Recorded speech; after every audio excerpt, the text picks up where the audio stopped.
Hey guys, how's it going? This is Patrick and you are trading with Prime. This is the weekend stream where we get together and we go over technical analysis.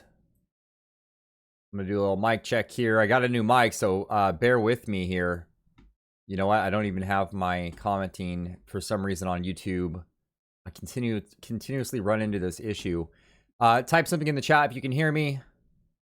If you can't, I'm just going to keep talking. Hopefully we can get this resolved. Hopefully you can hear me.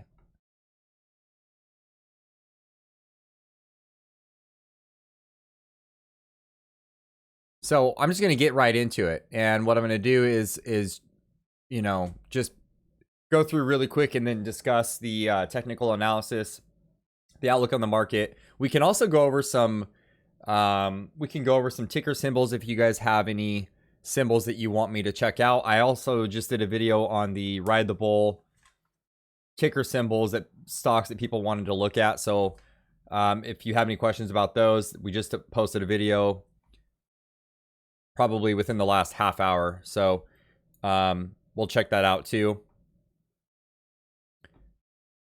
So what I'm going to do is I'm just going to get straight into it.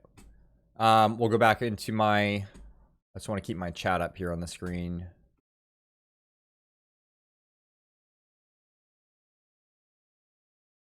Okay, let's see here. Got my little OBS here. There we go. I can see everything now. Okay, so right off the bat here, what I want to do is I want to look at, let me pull up my little pen highlighter.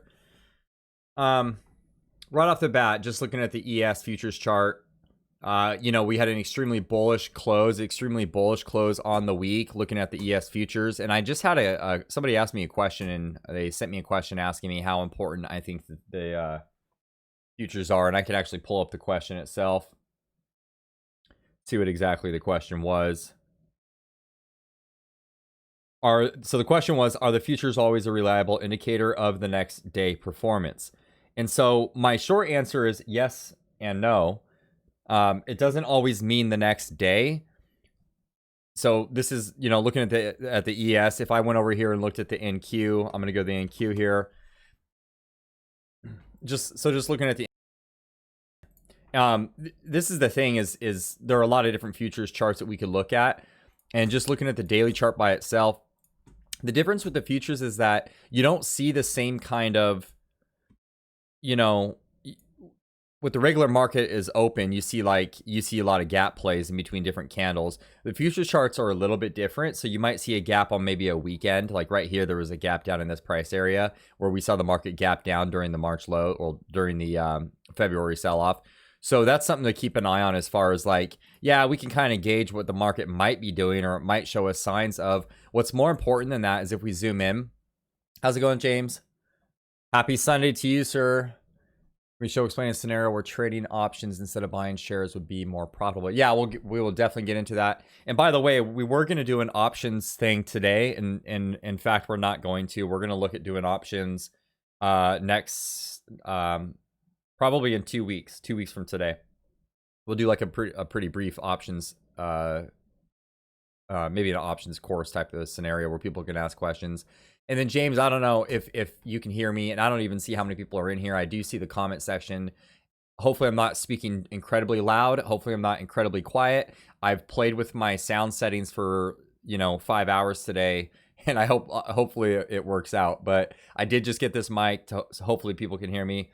If I'm too loud, maybe turn it down a little bit. I'll try not to blow your guys' eardrums. And by the way, feel free to like the video or like the stream. If you guys get any value out of it throughout the stream. And then if you're not subscribed, go ahead and subscribe, and you can stay current on all the videos. And also in the description of the videos, I will post a Discord group that we are in. It's called Ride the Bull. Amazing group. We are definitely going premium soon. And so that's something to look out for. There is a 7-day trial, and there are call outs that people do, of course, with all the disclaimers attached. Okay, so just going back to the futures deal, I like to watch the futures for several reasons. Maybe there's a scenario where And I'm going to go back to the ES really quick. Maybe there's a scenario where I'm watching the futures and I want to see what the price is doing, and I'm you know, the price levels that I'm actually looking at might be more valid. They might be more important than the price levels of the S&P 500. So right now, starting off, I can see the futures, we are open right now, and I can kind of see the futures selling down a little bit, and now they're pulling back. And the reason why the candle looks extremely small is, well, it is, but the candle is small because we've had such wide swings. And so if I actually zoom in here, I'm going to get a little bit closer. I'm going to say the 30-minute chart. How's it going, Landon? How's it going, Abdul? Yes, I am Patrick. Hopefully you guys can hear me. Hopefully I'm not too loud. Hopefully I'm not too quiet. Hey, Mark, how's it going? Welcome back. Welcome to the dark zone. So just looking at the futures really quick, 30-minute time frame wise, you saw this extremely incredible bullish close the other day, Friday. And then so since futures have opened, we've kind of rallied up a little bit. We've found resistance. We're pulling back. I do expect higher prices. It is possible that some sort of weird China news comes out tonight, or, you know, there's a flood, or there's a hurricane, or whatever news that we have coming out. How's it going, Steve? There's anything can happen. But as far as the futures, let's say you're looking at the S&P 500, right? And if I go into the S&P 500, I'm looking at the chart. I do have extended hours. So sometimes it's easier, it's more clear to read the futures chart compared to the S&P. Like for instance, this S&P reversal right here, we saw this candle back here on Friday morning at 5:30 in the morning. The question is like, okay, well, is that really a reversal candle? I mean, in this scenario, yes, it did play out. It played out wonderfully because we saw a bull flaggish kind of pattern. And if we did a price target, we got to down around this price on a 30-minute chart. But maybe the ES futures would have provided a better looking candle, or maybe it would mean more than, you know, maybe it would mean more. And of course, in the ES futures, we don't actually see it. That leads me to believe that wick that we saw in the S&P 500, if I go back here, I'm going to go to a lower time frame. Let's go to a 5-minute. I really hope you guys can hear me. 5-minute, we see the same wick. Now I ask myself, okay, well, is that wick really like, how's it going, Philly? Is this wick here, is this like really a reversal type of a wick, or is this a, you know, some sort of insider shares purchased at, I mean, what volume is that anyway? The volume is 207,000. I mean, that's really not much, but let's zoom into the 1 day, 1 minute. We'll go back here, and maybe will give us a little bit more clues. Aha, here it is. So we did see a little candlestick on the 1 minute chart shoot up, and then we instantly saw price come back down to where it was. So maybe that wasn't necessarily a reversal candle on, you know, this didn't actually give us a reversal signal on a 1 minute chart. I mean, on a 1 minute chart, it looks extremely bullish, but does the futures confirm that price? Futures 1 minute chart, absolutely not. It doesn't confirm it. There is no wick that goes all the way up there. Insider trading, or some sort of, I don't want to say insider trading, hedge fund or some sort of bank that, you know, purchased the futures, you know. So I do read the futures charts. As far as if I looked at this chart, just trying to catch up on the comments here, bear with me. There's a delay, and and hopefully you guys can hear me still. The sound on this thing is not so great. So uptrend, right? We keep talking about this. As long as we're above the uptrend, it's a bullish market. Technically, we're in a bull market. Forget about all this, right? And this is something I kind of want people to notice too. And I keep talking about this trend line here. And don't get me wrong, we can definitely short at different points in time, but do we want to short the overall market? Are we at a good point to really lean into the short side? And this is what I want people to focus on, is this might have just been the bubble, right? The repo market. Maybe this was the correction. And this is the thing. This is the price. And the price is the arbiter, right? So really, it doesn't matter. Any chart that we look at, we could really just look at it and say, okay, let's really consider this for a minute. Let's look at Apple. Oops. Okay, so here's the thing. Apple, Are you kidding me? I mean, how much? What's the volume on this? 93 million, 93.5 million shares traded. This is not exhaustion yet. I mean, maybe we'll get there. Maybe if we start to see a squeeze, we'll get to the exhaustion part of it. But honestly, it's like, consider this being the bubble. This was the fear, and these are real prices. And now Apple's sitting up here at 725 post COVID-19. The world is shut down kind of scenario. Because honestly, it doesn't matter. I mean, none of it. The only thing that matters right now is the price. So I hope that answers the question as far as the futures go. Yes, I like to look at it for price levels. It is the world market. Yes, we can see the reason also I like to watch the futures because we can see what Asia and Europe does with the market. And then in the S&P 500, we can see what New York does with it. When the market opens in the morning, what does New York do with it? What has New York been doing with it? We can see the New York open over here. We can see the New York open was right here. New York sold it off, right? By the way, as we continue along here, any questions you guys have regarding the whole point in this Sunny technical analysis questions and answers? I mean, I would love to sit here and go through charts all night long. What this is mainly for is for technical analysis. So if anyone has any questions regarding technical analysis, if we have time, we'll definitely look at ticker symbols, and we'll go ahead and look at some of the stocks you guys are following. I did a video about a half hour ago regarding there's probably 10 different names, and I just picked them from the Ride the Bull Discord. We just went through and picked 10 names. So New York, what does New York do with it? It sells it off in the morning, right? I'm not gonna lie, I was pretty confident that this was gonna be a down Friday. In fact, I was eyeing down here at 31.90. I'm shocked that the market did this. I'm sure a lot of people are, but that's what the market does.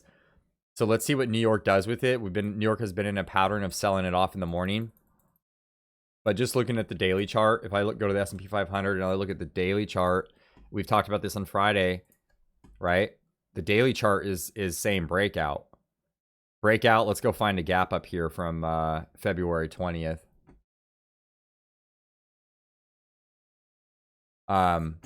So, you know, anything is possible. Sure, price could get rejected right here, you know, but again, we're in an uptrend. Once we break this trend line, that would be a good time to start considering shorting the market. And then there's something else I want you guys, and I didn't really go into this too much on the video, you know, that's the stock picks or something I wanted you guys to check out. I think it's relevant. This is the transports. Here's the Dow Jones transports. And this is something I think is really important as far as the outlook. Yeah, there's a little bit of resistance up here, but check this out. I mean, look, this to me is getting ready. And make no mistake about it, when the transports take off, it'll be like when the IWM takes off. It can be very extreme, like we kind of saw move back here. We could kind of see the same kind of move in the transports. And because we've been trading sideways for a few weeks, it is completely possible, or a couple weeks here, it's completely possible that we take out this June high back here. This June high right here, which is 10,096, right? Easily take that out. I want to go into the intraday chart on this one because, I'm going to get back to why I think it's important. 50-minute chart. Now, here's the thing. I actually went through on Friday. I'm watching this bottom down here, thinking it's a bear flag. I saw price break out of it, but I'm like, okay, it's just going to check in right here and then it'll just continue lower. Even when it broke that, I'm like, okay, maybe it'll get up to this area. By the way, this is where you want to exit your short trades if you are short, okay? Because you don't know what could happen. There's a lot of people who probably thought this is, you know, short at this level kind of thing. I can't even believe this. So what did I do? Of course, being the intuitive, you know, I want to learn the market. I went through every single component of the transports and I looked at them and I saw this name right here. Kansas City Southern. Incredible move. For those of you guys just joining us, feel free to post any questions regarding technical analysis into the chat if you have any questions. And by the way, we'll be going over options in 2 weeks, Sunday in 2 weeks. And hopefully this thing is still working. I hope my mic works because I will have no idea if it doesn't work and I'll just keep talking. How about that? So, I went into the transports. I started going through these names. I only saw a few of them that did this, but check this out. Shares traded. Let's see. The volume on this is 1.2 million. If I go to the next one down, it's only 1.79% up on the day, but not a crazy chart. This one, here we go. Norfolk Southern Corp. Volume traded 212,000 shares. And that one 15-minute candle. JetBlue. Up day on JetBlue, but not incredible. I mean, not mind-blowing. UPS, up day. UPS is up almost 14% in 2 days. MATX, UNP. I could go down the list. UNP is Union Pacific. And I pulled this out. I want you to check this out. So I opened up the transports because I want to go back to my other one, market. Okay, so here's something to keep an eye on, guys, because we're doing, right? What other names can we find in the transports that are potential plays for, how about, oops.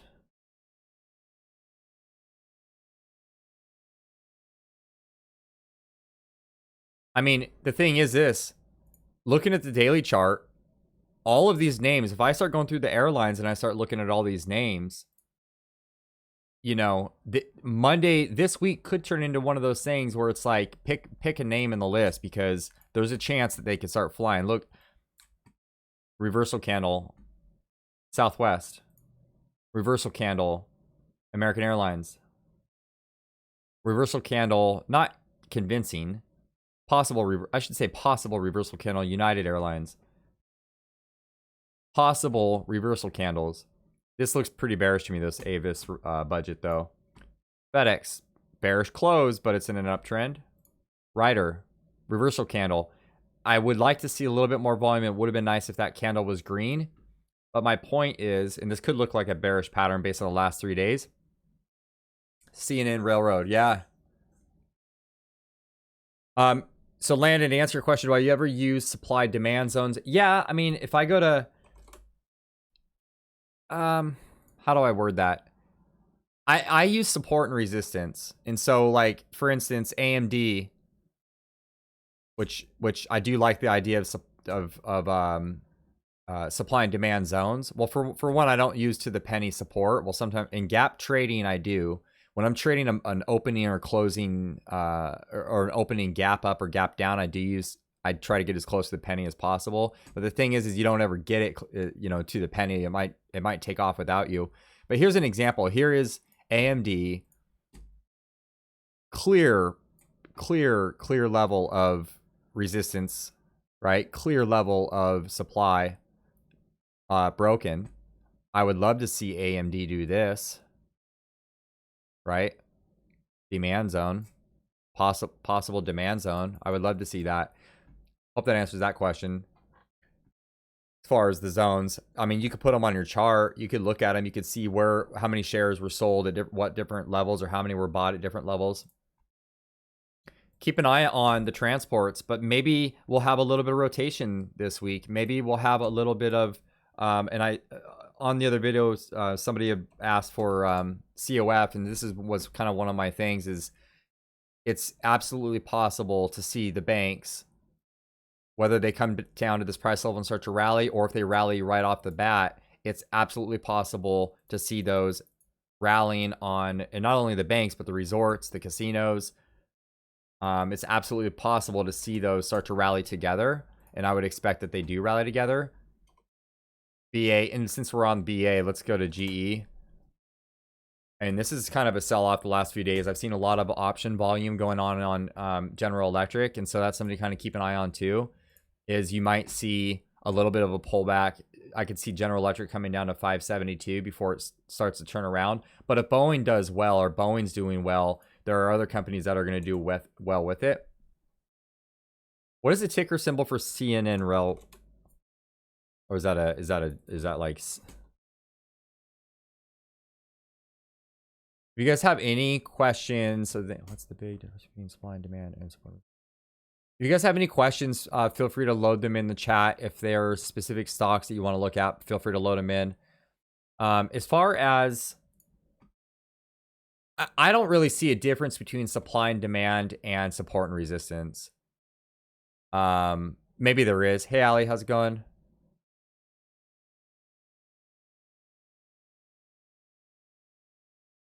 I don't see really that big of a difference. I mean, some people have them drawn on the screen in different ways. They have them on the screen differently, but I'm gonna look into that a little bit more, Landon, and I'll kind of check that out as far as, you know, supply and demand, support and resistance. The way I've always done it is like, or the way I've always just kind of looked at it is if I looked at a certain level on the chart, like the zone on the chart, and actually was looking at it, I could say, you know what, like that's clearly like up here. It's like right now, you see how we're having a lot of resistance in this area.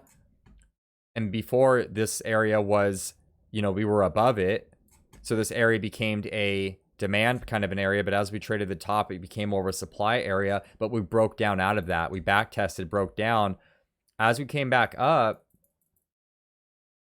that kind of zone that used to be, you know, that same zone. And if we drew it kind of like this and put another area down here, that kind of area was, you know, previously it was resistance, and then it became support, and then it became resistance again. Same thing with supply and demand. It became supply, and then it became demand, and then it became supply. So here's what I would say.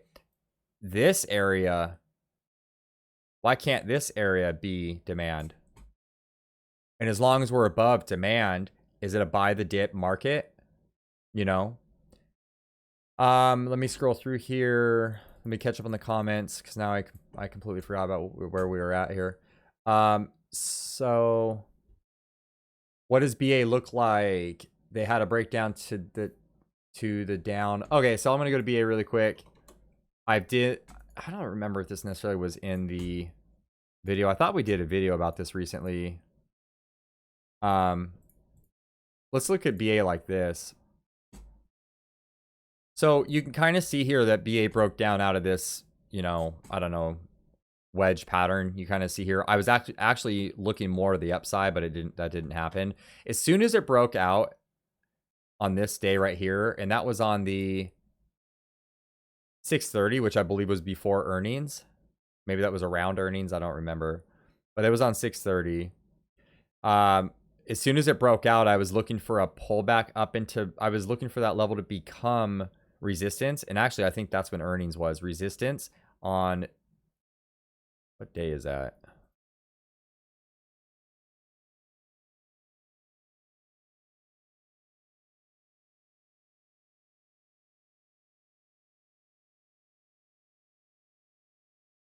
Why is my chart all? Let me fix this. This is getting a little bit.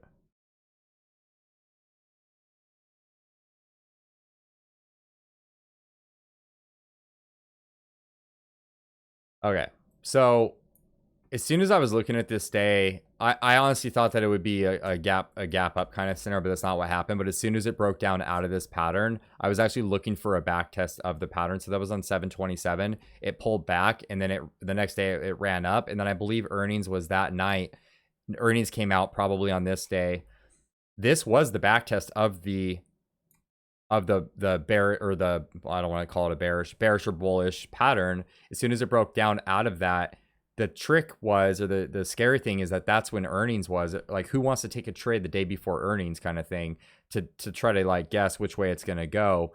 Now, here's something to kind of keep an eye on, is that I was looking at a measured move, and I did a measured move from this point right here. I pulled it down. I was like, okay, negative 15% or $30 around that price. I mean, that's a general zone. So if I went back to this chart right here and I looked at it and I said, okay, negative 30 to what do we say, -30 to minus 14%, minus $30. So what I did is I drew a line from here down to here, and I said, okay, I have a price area support around 150, 155. You know, you could come down a little bit more. We could even say it can come all the way down to minus 15% would be 144. It's completely possible. How's it going, Tristan? So it's completely possible that Boeing finds itself down to 144 area. It's just the earliest time that I wanted to buy Boeing as soon as it broke down out of this and it back tested and then sold off, which was the clear signal to me of like, okay, we're going to see lower prices. As soon as it does that, we're below all the moving averages. It's pretty bearish.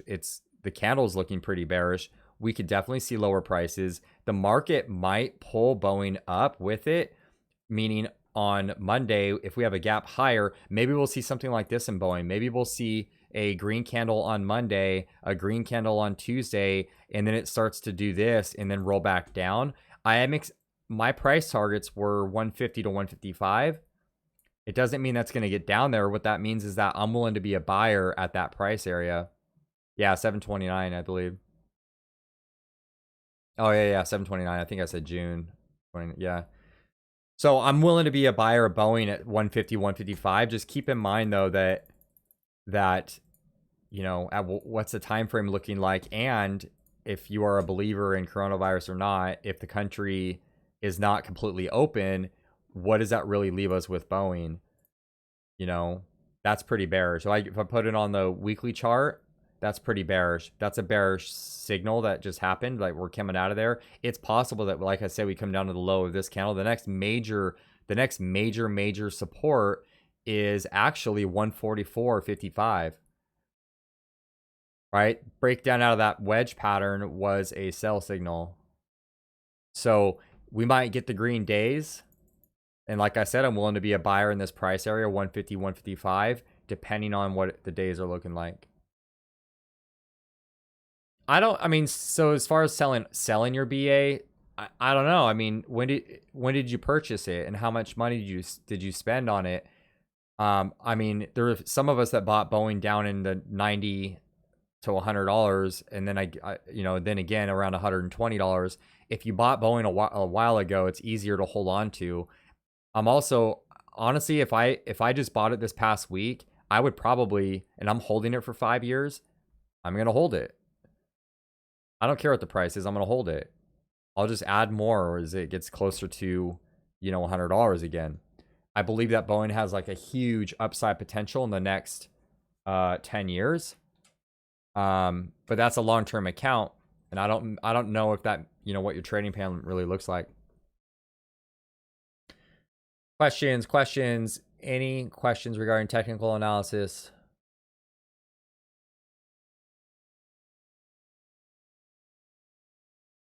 Yeah, Boeing is high. How's it going, Benjamin? Boeing is higher IV. Right now we're looking at 50.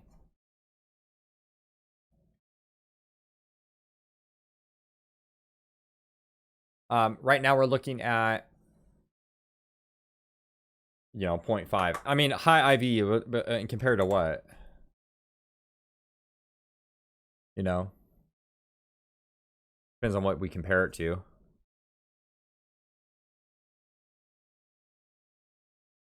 Tell you what, though. Oh, here's another one. Roku, Boeing, Roku, Tesla. There are a lot of companies. Not, you can get good deals if you shop the options accordingly. You can get pretty good deals. So, Phil, you're averaging 132. I just want to add, if I have sold. Yeah, I mean, that's the problem with it, is like we don't ever know that it's going to go up to 230 or all the way up to 400 or but long term it's doing great. And by the way, I don't even know why I came to Roku. Oh, we're looking at the IV. Beautiful chart, right? Breakout. Doesn't matter what I think of the company. Breakout, consolidation usually results in higher prices. Not all the time. We never know. It could break down. Usually. What do we want to look at? AAL? Is that what I just saw in here? By the way, guys, if you like if you're getting value out of this stream, if you're getting value out of the videos, be sure and like them. That way we can disseminate them to a large group of people that can benefit from our trading. AAL.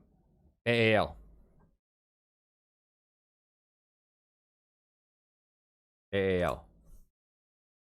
Same thing with Boeing. Actually, we're coming into some support here. I took a trade on AAL a little while ago. That's a weekly chart, right? I can move this line. So if I was in AAL right now, I'd put a stop loss at 1080, right below 1080. We could see a little bounce out of here. I mean, I wouldn't say it's completely oversold, but we're getting down there. It's at support.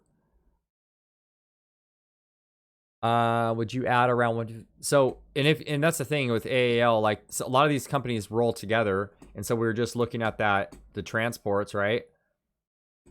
Transports had an incredible close. I mean, I wouldn't say incredible day, but I would say incredible close. Transports, especially the 15-minute chart. That's if there ever was a signal. The market snuck this in there when nobody was looking. That was snuck in there, unless you guys were looking. I mean, I can't even believe that run right there in a 15-minute period, right? So all the names, every airline, I would be looking at all those companies, including AAL. I love the close, right? It found support at 1080, and here we are. We're rallying a little bit here, and definitely something to hold on to. Now, I wouldn't say that on a larger time frame, it's looking really bearish. But as far as a bounce play or a swing trade for a couple days, sure. I have been having trouble. Let me catch up on the comments here. I've been having trouble with MACD crosses. The MACD crosses to the low side, but price action stays going up. You mean the you mean the divergence from the MACD? If it says here, if it's a trouble with MACD crosses, the MACD crosses to the lower side, but the price action stays going up. Exactly. Well, first of all, I don't use MACD. I don't like really using too many indicators because I think they get in the way. To me, I like price.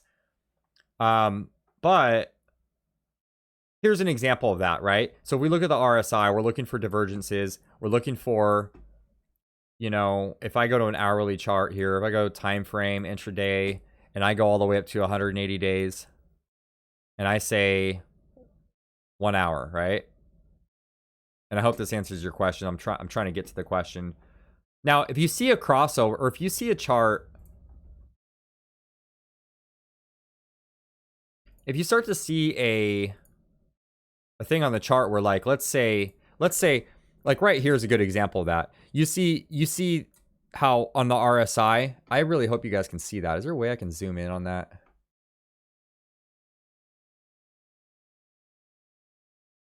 Uh-oh, I messed up my whole screen trying to do that. Oh, I just want to zoom in on it. Whatever, let's do it like this. If I start touching the OBS software, it gets touchy. Okay. So, as you can see, you see RSI levels, right? Or here's even a higher one over here. Here's a higher one over here. What a divergence is this. Is you see how price from this point to this point makes a higher high. See how the RSI also makes a higher high, confirming the move. Now, you don't know necessarily that it doesn't mean that it'll both of these are going up and then it's just going to roll over. You don't know that. And I wouldn't say looking at the RSI here would mean that. Let me look for another example.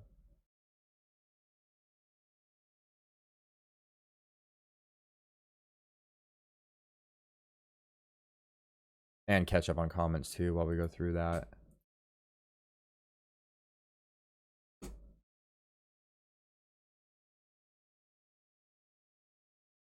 Okay, I got it. And this is why I don't like trading RSI. This is why it's hard to trade the RSI. And I don't know if this will answer your question as far as the MACD crossover. I'm trying to assume that this is what you mean, but you could type it out again and maybe I'll how to incorporate it with price action. So check this out, guys. So look at the RSI right here. And I'm not going to go in and say people's trading is like, you know, I'm just saying, like, for me, when I started trading, I listened to people and they were like, okay, as soon as it goes to overbought, buy it. As soon as it goes to oversold, sell it. When it gets oversold, you could just short it. And then when it gets to, you know, they have this, they're so wrapped around the RSI. Well, here's the problem with that. Look at the RSI here. Now, granted, this is a daily time frame, so if I bought the RSI, or yeah, it did bounce. We did see a bounce. What about the next RSI oversold?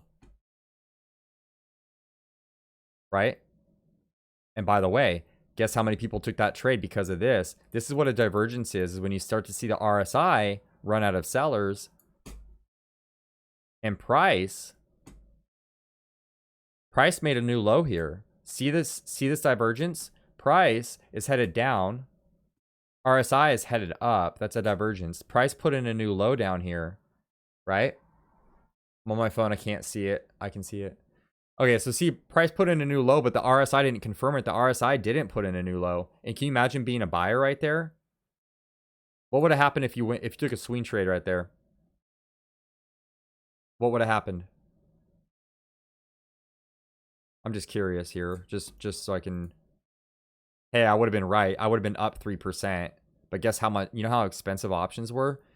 If I rolled this down and I took a swing trade, I'm now down 11% in my trade in a matter of 1-2 days, right? However,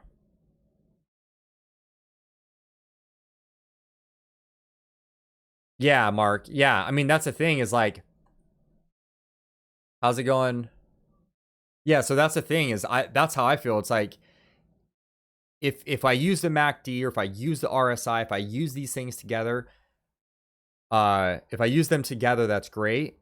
And especially combined with price, because there are times that I want to take a trade. Give me another reason, right? How about a reversal candle? Oversold and on a reversal candle. Or maybe some stocks, like maybe if I'm trading and not looking at the daily, maybe I'm looking at the hourly chart and I see like an overbought condition is the first clue, right? And we see it right here. And by the way, that's a divergence. When RSI is going straight across, without getting too specific about it, two indicators aren't lining up. And then we have a drop. Now, but with that information just by itself, I think it's hard to trade off of. Some people are really good at it. But now put that together with a reversal candle like this doji up here. Anyway, so as far as the MACD crossover, I know we just spent a lot of time with that, but as far as the MACD crossover, is that what you're talking about?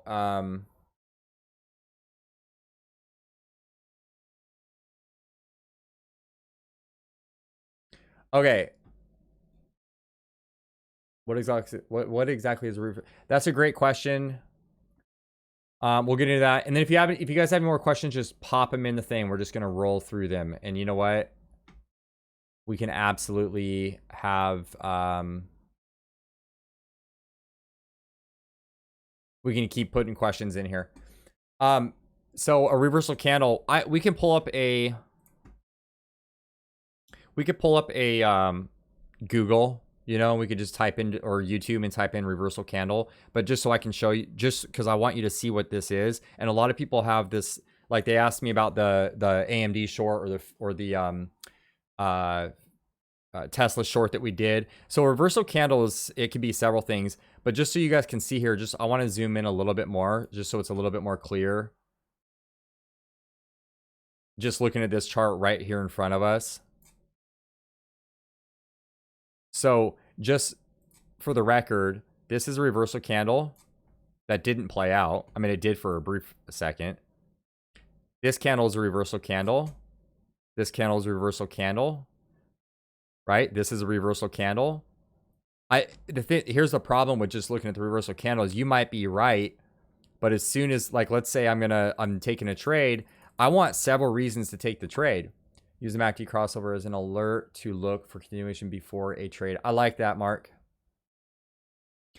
So I'm looking at this. Well, and then here's my thing with Well, we'll get into that in a minute. Okay, so as far as the reversal candle goes, it's not just the candle itself, right? Like this one right here. Now, you could be long on that candle, right? And here's why it's a reversal candle. Take the low of that candle and draw a line across it. Take a price of that reversal candle, and I'm on an hourly chart. Do you ever see price go below the low of that reversal candle? And we still haven't seen a low, right? We still haven't seen a low below the low of that candle. Price never, now maybe it trades below it, but it doesn't actually close below it. A trader could be long on the low of that, and guess what? It's at support of 318.92 cents. So to answer your question, I would take a trade on a reversal candle, not right when that happens, because if you think about this, guys, when you're in the middle of a trading day, and like, let's say I'm looking at just this right here. I know that's really huge on your screen, but it's okay. So say this is a trading day right now. You don't see all this. Let's say you don't see all that, right? And I decide based on my 318.92 price level, based on the rising wedge pattern or the trend line on the daily chart. And guess what? Price gaps down. It opens up on this day. It finds support. Now, I wouldn't necessarily call that in itself a reversal candle, but we fell to support, and then we closed above the high of this candle. I probably made it really confusing. Yeah, I use 1 hour. I mean, you could find them on higher time frames, right? If I go to the 2 hour, you know, it depends on what time frame of a trader you are, and there's no wrong answer. You know, I trade on the 2 hour or on the 1 hour all the way up to 8 hour charts, because to me, let me do this. I mean, if you're a swing trader, you know, it's like, what kind of trader are we? A swing trader? Are we day trading? And I've said this before, and I'll keep saying it. It's a bull market. We're in this trend right here. So my encouragement, if you're looking for buying off support, is let price come back down. Let price come back down to support like it did earlier this week. Even though that was a hard trade to take, nobody wants to take it on a Friday. Here's the Friday. Nobody wants to take that trade to swing over the weekend. But as long as we're above this trend, we're in a bull market. It really doesn't matter what anyone says. It doesn't matter what the news says. It doesn't matter. This is a bull market, and no one can argue that. And believe me, I am a bear. Out of all the people that I know, I want to see the market fall. I want to see the market do this, and I want to capitalize on it. But here's the thing, is we will capitalize on it as soon as it breaks down, and it hasn't broken down yet. Okay. So I hope that answers that question. I went way off on a thing. Way off on a tangent. Okay. So, do we have that? Did I explain a reversal candle? It's a doji. It's a hammer doji or a regular doji. And as far as the reversals go, it's better if we see a wick like this, right? See how long that wick is? See how long that wick is? It goes from down here all the way, shoots back above support. If there ever was a reversal, that was the reversal of them all. You know what I mean? On volume, on heavy volume, at support. Give yourself, if you're a bull, give yourself all the reasons. Brandon, that my question. Are you in and out of trades in a few minutes, or do you wait longer time frame? I'm not sure if you're asking me that question. Yeah, I am a swing trader. I do day trade, but I'm mostly a swing trader.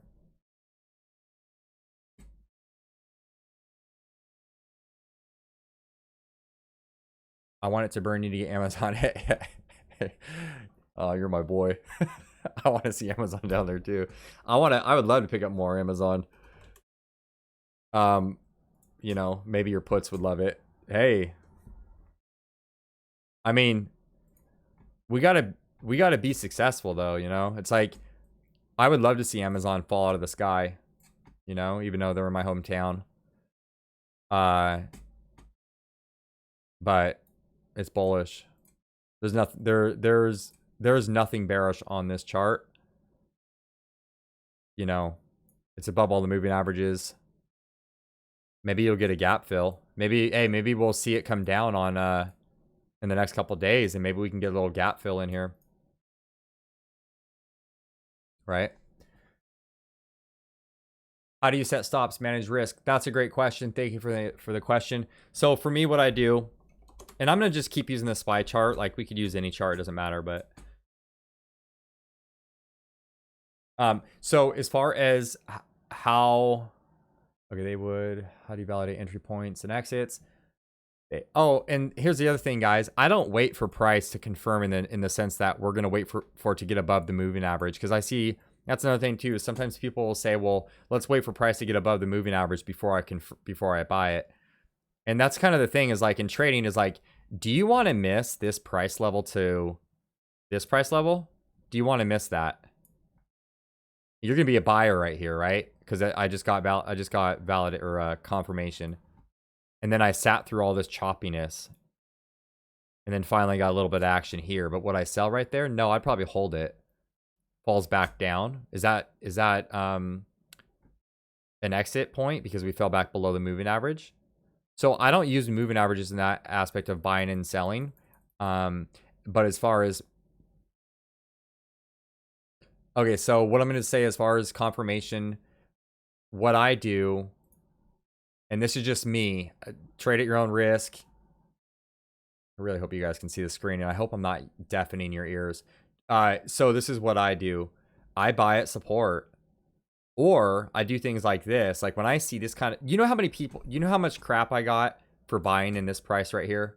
You know how many traders talked all the things in the world to me for buying, right? Being a buyer right there, telling me how the coronavirus and the world economy shut down and this and that. Like I use price action. And so what I do is, like, here's an example of that.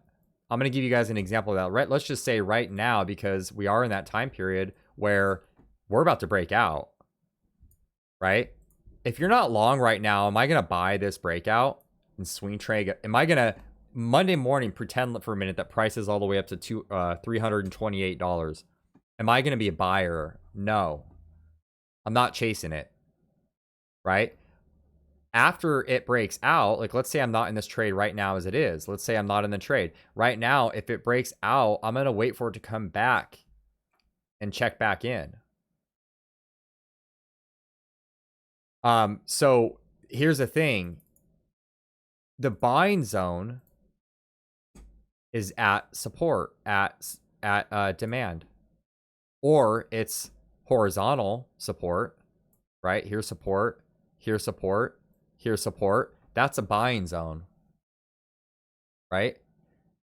And we've had so much trouble getting over this resistance right here. I would not be surprised if we have a gap up tomorrow. And I'm not looking at the futures chart right now. I have no idea. It could be selling off for all I know. So here's the thing. I'm going to tell you this. If you are having trouble in this market, you got to be patient. You have to wait for it. Just wait for the setup. Like, let me go to Tesla, because somebody was asking me about this the other day. Like, do I want to swing trade a stock that's trading at 22 times its real value? You know, like, do I want to be a swing trader and buy when the price is at $1,650 and swing trade that risk? I don't. Now, here's where I would buy Tesla. If Tesla ever did come back down to earth, I would love to pay $1,000 for it. I don't think it'll get there anytime soon. Basically a pullback, right? But yes, I'm looking for pullbacks. And here's the hardest thing is, what do you think? Let's just say Tesla's on the screen right now, right? Run this scenario through your mind really quick. What do you think every single news outlet on the planet will be saying about Tesla? Imagine this: red bar, red bar, red bar, red bar. Imagine what it feels like to be at that point in time. The news, the media, every trader, every platform, everyone is going to be saying you need to sell it at that point. Why are we buying? We should be selling it. Turn off the news, turn off the media, turn off everyone else, because you are right. Everyone else is wrong. You know what you're doing. That's when we step in and buy it. One bad trade on Tesla. Yeah, Tesla's a hard one. I really shouldn't even have this chart up. I lose money on Tesla. Everybody loses money on it. Everyone makes money. Everyone loses money. Everybody makes money. I do have a video on shorting Tesla. I didn't post a video about going long on Tesla.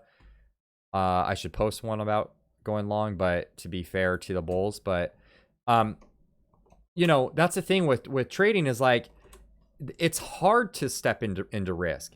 So maybe consider this. As a swing trader, do I want to swing trade a full position at these prices?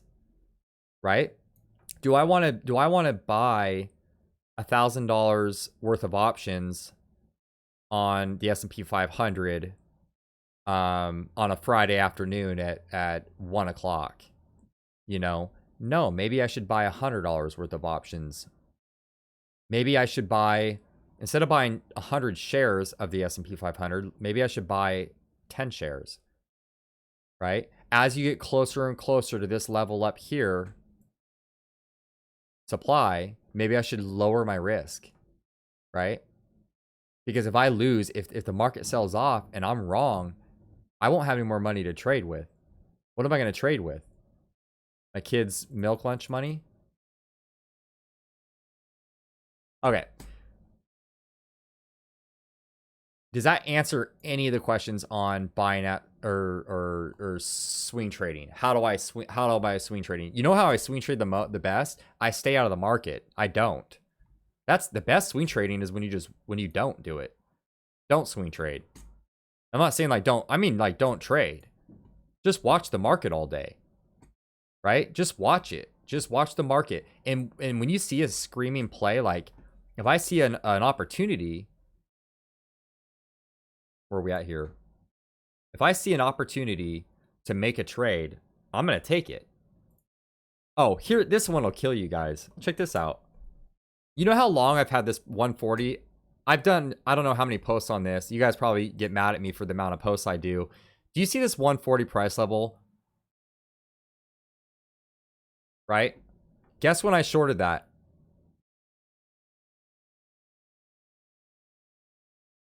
Yeah, milk lunch money.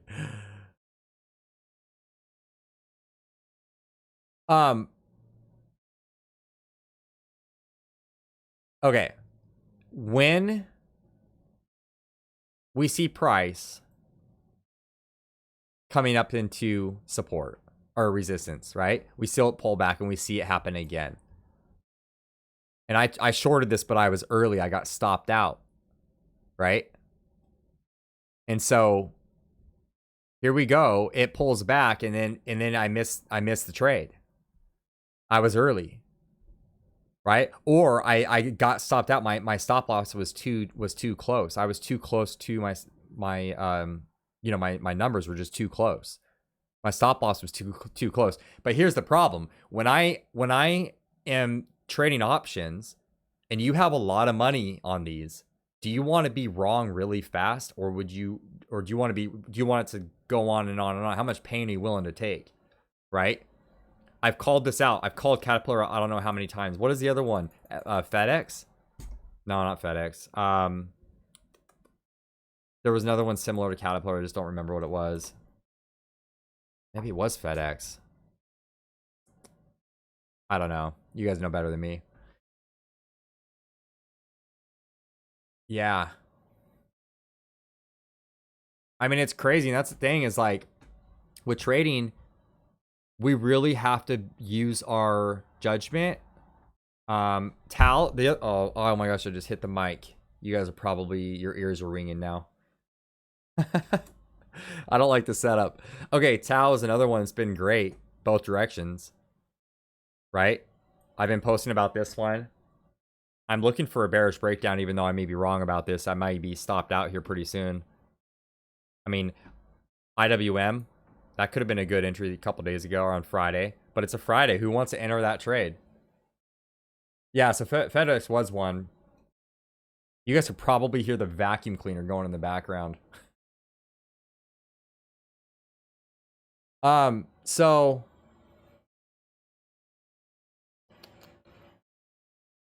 That is really loud. And we are in the GLD FedEx. Yeah, that's the thing is like,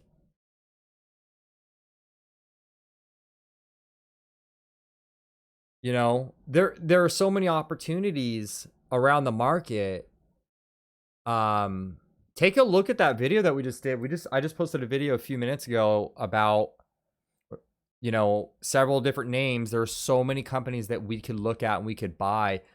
Just know this, like, if you're still learning and you're struggling,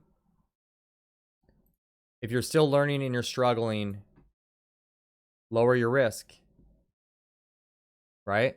Especially with swing trading. How many people don't have their PDT? How many people can just trade freely all day long?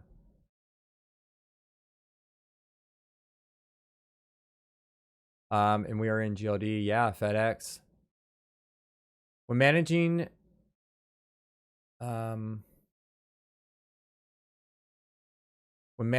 swing trade,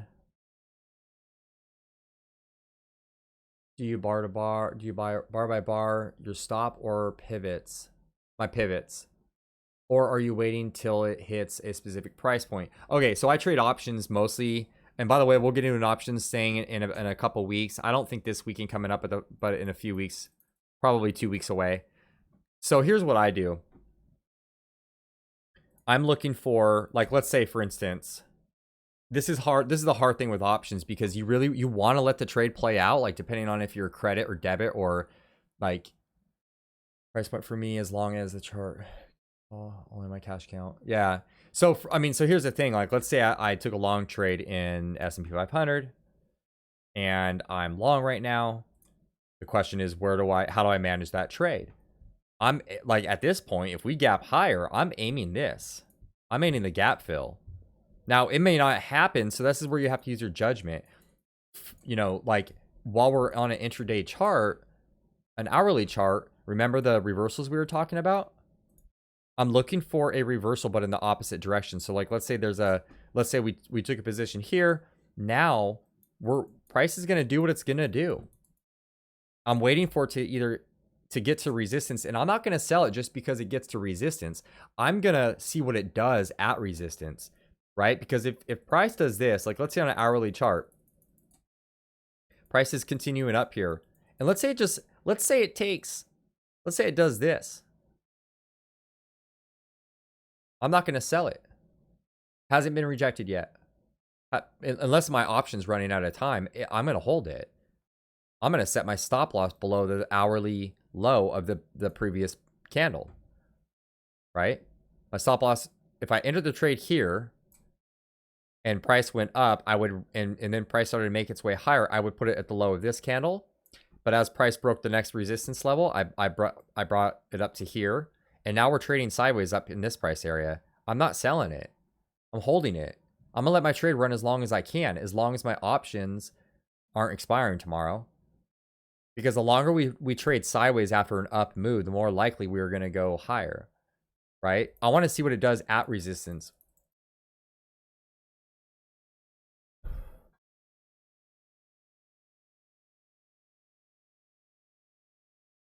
So I want to see what price does at resistance. Here's the thing, and here's another thing to keep an eye on too. If I enter the trade here, how will I know? Well, first of all, I would have exited the trade on this big red candle. Not holding that. You can use Friday's chart of the NASDAQ. That was a good gap fill trade. Came down, filled, and then turned north. Yeah, let's look at that. Ah, I think I know what you're talking about.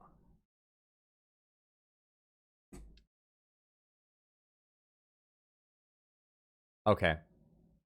I would have sold it. Hands down. Not holding that. Okay. And here's why. It's a Friday, right? The price opened up here. Who in the right, not who in the right mind, I shouldn't say that. Price was up here. It opened up and we immediately started selling off. Now, instantly your first thought could have been, my first thought could have been, is price coming down to just fill the gap and then turn around and go up the other way? You could have put a stop loss here at the lows of these candles. Could have put it here. You could have put it here. You could have put it here, right? But you want the best risk to reward as possible. So why don't you put it in a place that's going to stop you out and you'll break even? And then just let it do its thing. Let it come all the way down there. That's okay. But with options, depending on what option you bought, what kind of spread you have, or whether you sold options, we're talking different, they're different metrics. Let me catch up on the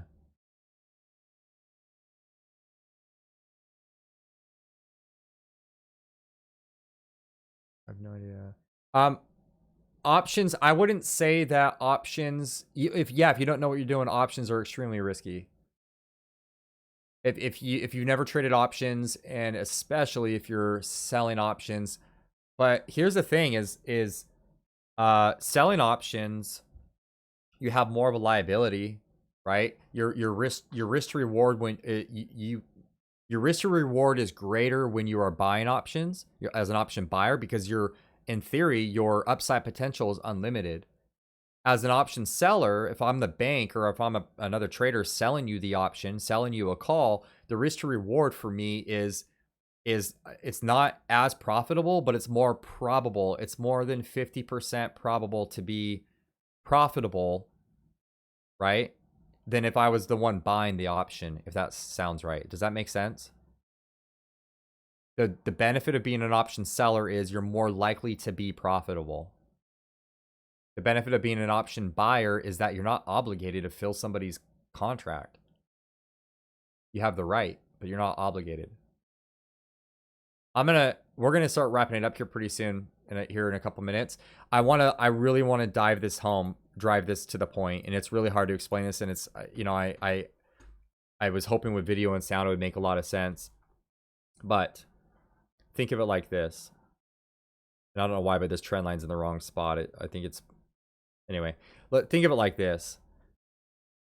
If I went long here, don't mind the day. Who cares what day it is? Who cares what? Just looking at candlesticks, right? If I went long here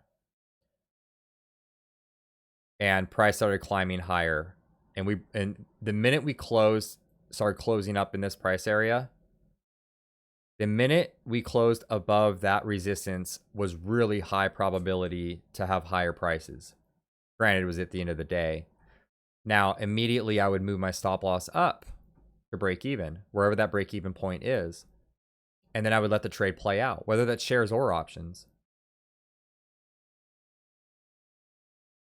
No, we're doing the stop losses now. I've just been talking for 20 minutes about the only buying one contract when you look to sell profit. Say you're only buying one contract. When do you look to sell profit at the certain percent gain? I use a combination. I think it's good to use a combination of both. So whether that, for me personally, I am looking for a percentage gain, but I'm also looking for support and resistance on the next, however high I can get the option to go to.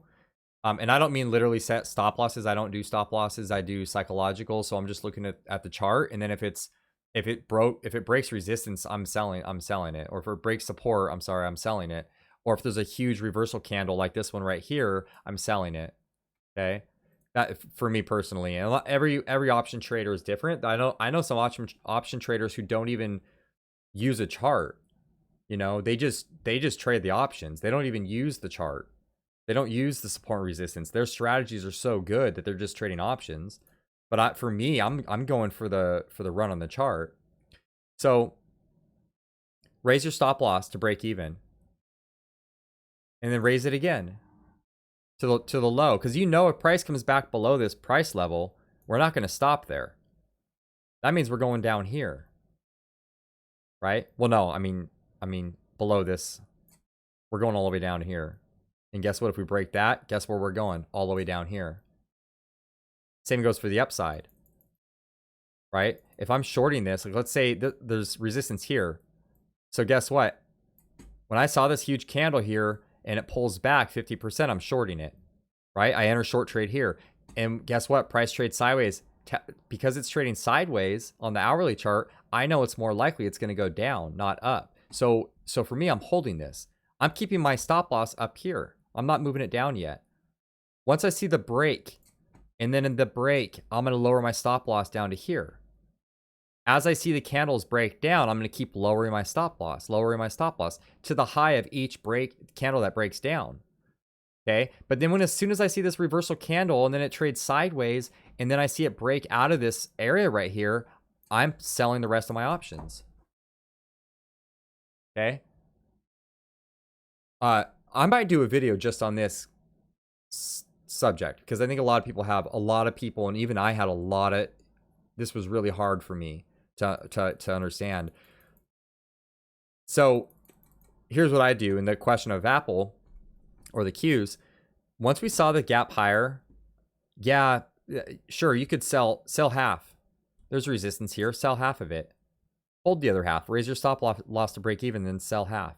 And let's see what happens. But these candles, look at the candles. They should give you a clue on what the next one's, you know, like this candle right here. That's a reversal candle.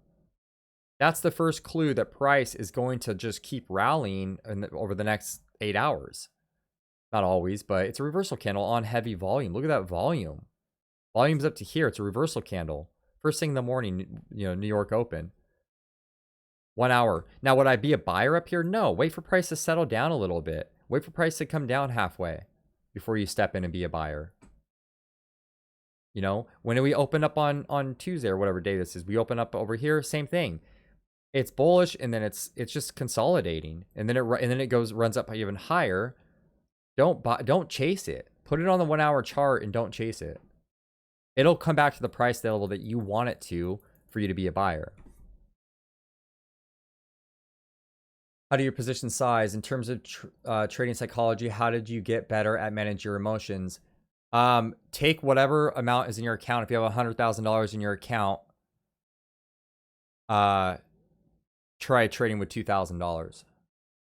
I'm just throwing a number out there because to me, 100,000 is a lot of money, but I also don't want to lose $2,000.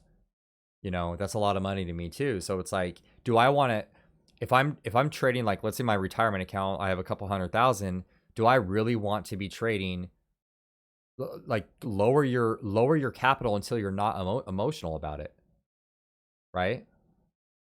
So, Patrick, do you seem to live and die by support? Yes, yeah, support and resistance is my main focus.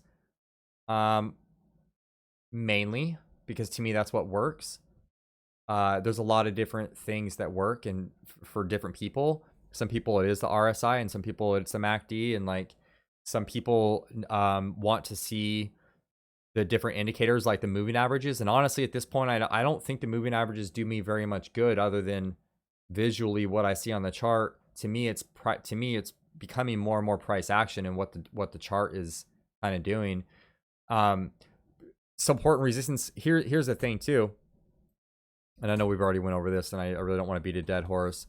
Support and resistance is like this. So it doesn't mean necessarily just price level. It could be trend, right? So if I the daily chart. So looking at the daily chart, is this support until it's not? Now, one of these days, it's going to be wrong. So if you're a person that likes to double up every day, you double the amount of money you put into the market, one day it's going to hurt a lot of money. So what I'm suggesting to do is take 10% of what you are trading with, take 10% and try it out. Keep swing trading 10%. You know, I only trade with $3,000 to $5,000 in options at a time. I don't trade with more than that. And every month when I get over that amount, I position that into stocks, and I use that as a I buy stocks with it with profit. Every once in a while, I'll pull money out, but so that's how you handle psychology: is trade with less amounts of money, right? Any more questions, guys? Did we answer everything?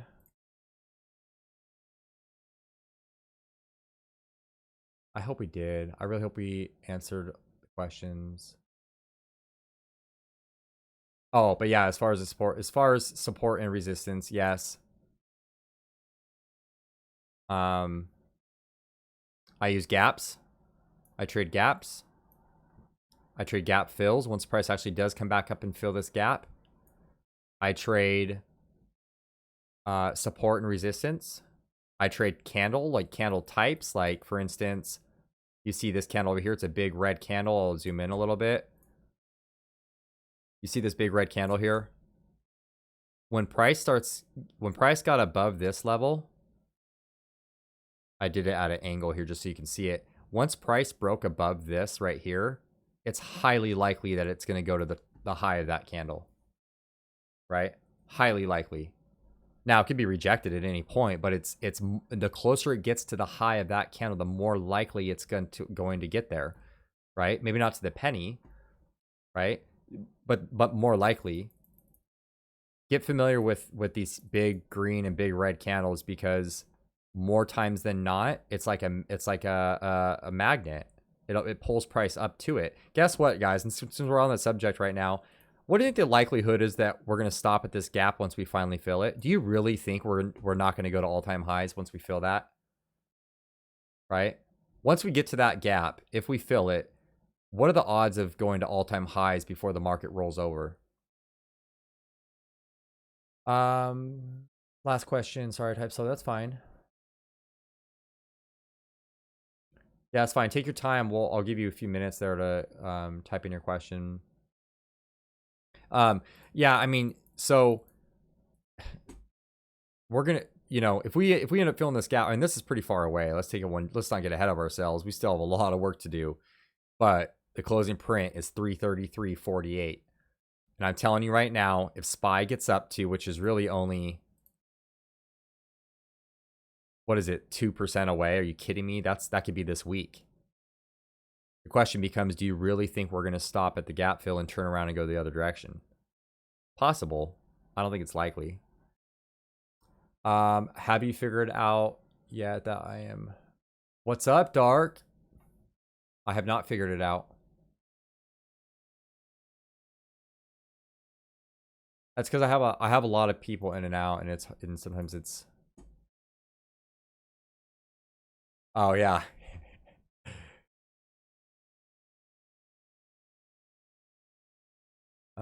Yeah, I mean, so here's the thing is, like, there are, like here's another thing too. Look at this, guys. Is like, we've been trading sideways for how long now? How long have we been trading sideways? Once we broke out above these levels over here, I said it back then, and I'm going to say it, like, all I was waiting for was to trade sideways. Now, we could turn around and roll over tomorrow. We could turn around and start selling off tomorrow, but it's not likely. It's more likely, because we've been trading sideways for 2 weeks, to run up higher. So not just support and resistance. Depends on the stimulus bill. That's true. But then ask ourselves this. How many traders know about the stimulus bill? How many people know about the stimulus bill? How many traders know about it? And don't get me wrong. If there's a reason to make the market fly, they'll make it fly. And one thing I want to know is, who gets the bill? Who gets it? Who's going to receive benefits from it? How many people is it going to help? What's the total package looking like? Who is it going to help? Oh, by the way, since we're on, and this is the last thing, and I'm gonna probably go to all-time high. Catch up on comments. We're gonna be wrapping it up here, guys. I'm bearish on the market in the near term, regardless of all-time highs. I've been bearish on the market since the March lows. Trust me. I've been bearish way before that. Way before that. Let me go back to SPY. Okay.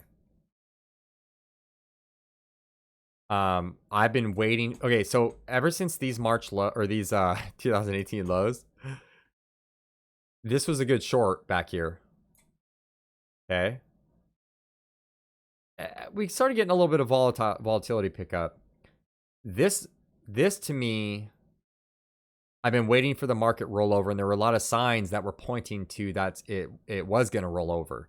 The coronavirus just poked the bubble. It didn't actually. I don't believe in my heart that this actually was caused by the coronavirus, even though that was yes, the world got shut down, but the depth, right? The depth that we ran down was what I believe more having to do with our debt, our economy. So if I look at the S&P 500, my thing is like I've been waiting for this, for quite a while. This entire repo market waiting for the rollover, and it finally comes. I don't think that we would have gone down this low had it not been. This is a lot of cushion for what I believe was a lot more with being in a bubble for so long. And now, I don't know. But I'm going to keep doing this until it's driven into everyone's minds. Does this look like a bottom? 30-year? How about this one? 10-year look like a bottom? How about 5-year? Does 5-year look like a bottom? Isn't that a divergence? Look what happened over here on Friday. The yield should be rallying with the market.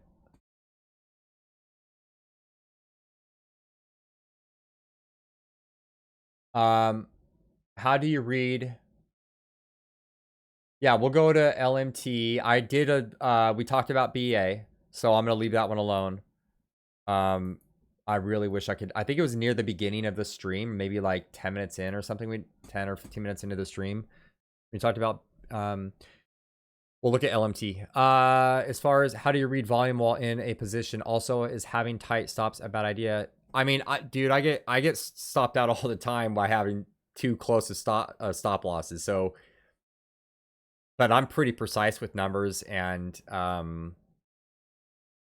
it's that question is more in your trading plan kind of a question. The reason why is my stop loss, like let's say I'm in I have a bunch of S&P 500 calls, and it costs me $3,500. I'm okay with it, with my account reflecting that I'm down $1,000 in that trade, depending on how confident I am in that trade, depending on how close to my stop loss that I entered in that trade, meaning how close to support did you buy it? Because if you wait for the rally, right? And here's an example. By the way, LMT. Who asked for this one? Yeah.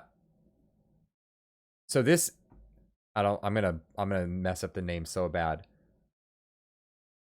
So this is awesome. This is kind of what I'm talking about. This is what I like to see. This is bullish. This isn't bearish. And let's just put this in both questions in together, right? If I'm looking at this chart right now and I say to you, would this have been bearish if we closed below the moving averages? Yeah. But also look at this, guys. We were talking about this too, is look at this candle right here, focusing on this candle. And if I draw a line there from that candle, and guess what price did it? Came back to the low of that candle, and it bounced off of it. Actually, it went below the moving averages and then bounced up, but that's bullish, right? This pattern in itself, if I do this, so to answer your question, if I was going to enter this trade, $100 down on my account, it's a major sell. Yeah. Well, hey, I'm just saying, like, if I have $1,000 in my account, maybe my stop loss would be at 2%, or if I have $100 in my account, I don't know really what all you could trade with $100, but you could get a couple options. Let's look at this though. If you entered this trade right here at $370 or $80 or something like that, or $385, whatever that price is, if you entered up here, and I put my stop loss down here, and I'm a swing trader, and I'm on the daily chart, would I have been stopped out of this trade? Not technically, because I have to wait for a day to close. I don't just wait for price to go through my support area. I wait for the daily close. Now, I'm not saying I do on all my trades. I'm just saying, like, as a swing trader, generally, you would wait for the close of a candle. So in this scenario, it would be better while you're in this trade, if I put my stop loss right here at the low of this candle, which was 375.62, right? The low of Friday was 373.68. So we went through the stop loss. That's the result of putting a stop loss that's too close. Let me put it on the hourly chart. And here you see it again. Look at the low of this candle over here. The low of the candle is 375.62, right? We traded below that. So yeah, by putting a stop loss too close, you do yourself a disservice. Give yourself a little bit of room, especially on a $374 stock. And this is all conceptual, like if I was trading this stock, and to tie that question in with the other question that somebody had about a stop loss, this is how I would treat it. Like, you have to anticipate that you're going to fall through the price a little bit, and you could still rally away from that price. Now, that hurts a lot if you're in options, especially if they're expiring on Friday. You know, that's something that you have to really ask yourself in a trading plan, but also keep this in mind on a daily chart or even a weekly chart. If I'm looking at this just as this is by itself, like on the weekly time frame, we broke out right here. We broke above this price area. So it's going to be natural to come back into it. It'll be natural. You know, we might even trade below it on a weekly basis. Okay? But on a daily chart, looking at it, same thing. So on a daily chart, this was a breakout area. Okay. So here price broke out above it, you know, or depending on where you draw your line at. Price broke above it, and it rallied from here, created a huge candle. All we've been doing is trading sideways. For what? For higher prices. Usually, sometimes, not always. Any more questions, guys? I think this is gonna wrap it up. If you guys like the video or like the stream, hit the like button. We'll try to get this video out to people. If you want to be a member in the Discord group, come join the Discord. I put the link in the description. I have a decent size. Let me catch up on this comment, and then I'll finish my little.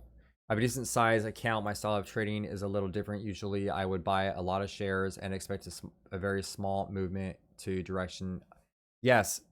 I have a lot of, I do shares also. I didn't mean that to all sound like options related. I don't mean for it to sound options related.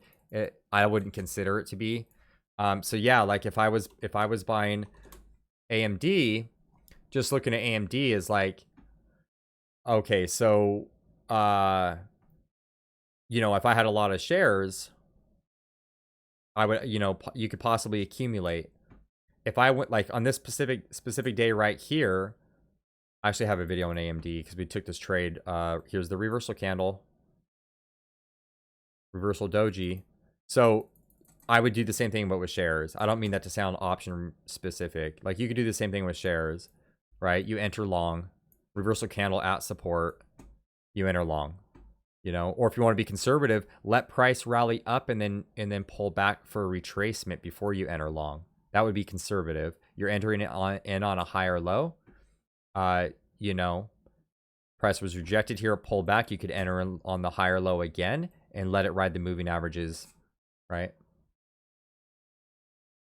For example, I am comfortable trading 500 shares of KO, but only want to move 50 cents to the upside and stop myself at 10 cents. Why do you, is there a reason why you want to stop yourself up? Like, just so you can lock in profits, or like, what do you mean exactly? Thank you so much for all your answers. Yeah, no problem. I'd love to help as much as I can, because this wasn't available for me when I was starting trading. Like, nobody offered to help. I mean, people help, but like, you know. So here's KO. We're on KO. Question is, well, so yeah, let me know what you think. Let me know what exactly you mean by that. So, for example, I'm in a, you'll trade the shares, but as soon as price moves at 50 cents, no problem, Benjamin.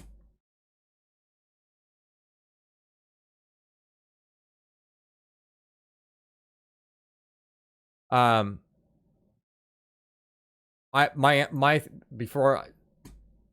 my comments for some reason are taking a while to load in here. I stopped myself so I don't lose as much.